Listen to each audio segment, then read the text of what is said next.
Mga tol, magandang umaga sa inyo. Ito mga tol, panoorin natin tong isang interview ni Kernel Busita, no? So, kaya naman lagi akong natutuwa dito sa taong to. Actually, binuto ko to kaso lang di lumusot, no?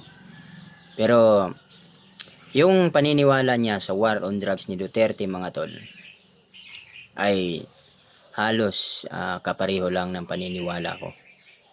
Yan din ang pinaniniwalaan ko, mga tol, no?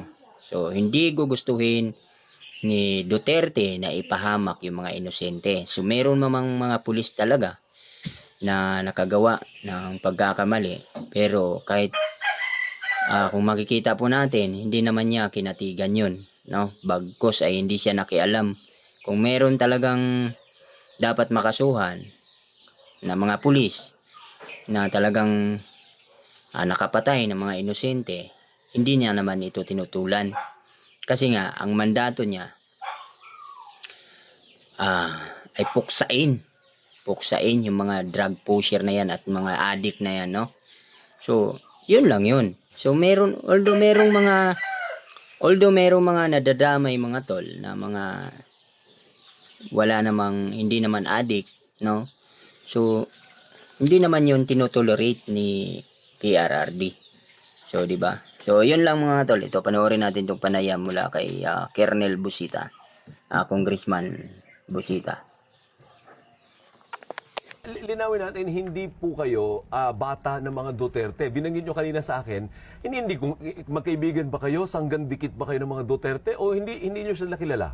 Kilala ko lang ang mga Duterte. Sa pangalan? Opo. Pero as in personal na close? Wala po. Oh. Wala po. Ako lang talaga, Sir Alvin, simula nung maging sundalo, magpulis, naging congressman, may prinsipyo at paninindigan ako. I do not care kung sino ang tatamaan. And you serve at the Philippine National Police during the time of President Duterte. Yung Yes. Colonel, okay. So na-witness mo yung Oplan Tokhang, nung controversial. Yes, And you sir. were quoted as saying, sabi mo, hindi maganda yung Oplan Tokhang. May problema lang sa execution. Explain yourself. Sir, nabanggit mo hindi maganda.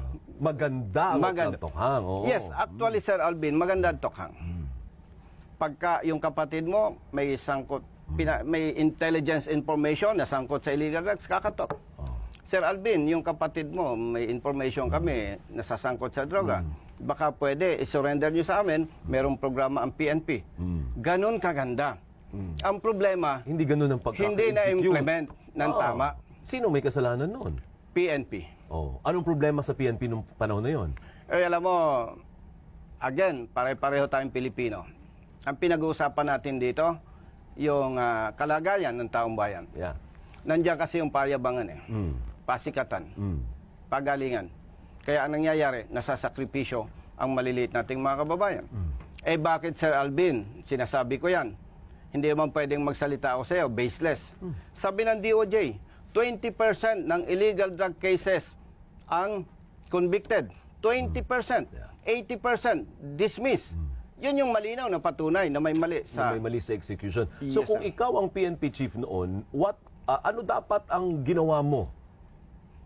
Na hindi nila ginawa ng leadership ng PNP noon. Wala na Una- dapat patayan, paano ba?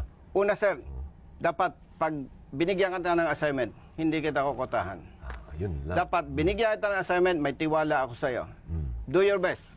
Pag nakita ko, hindi ka non-performing asset ka, mahina ka, sibaking kita. Kasi, ang problema dyan, Sir Alvin, pag sinabi ko sa iyo, Alvin, kailangan meron kang accomplishment sa illegal drugs, 7 per week. Oh.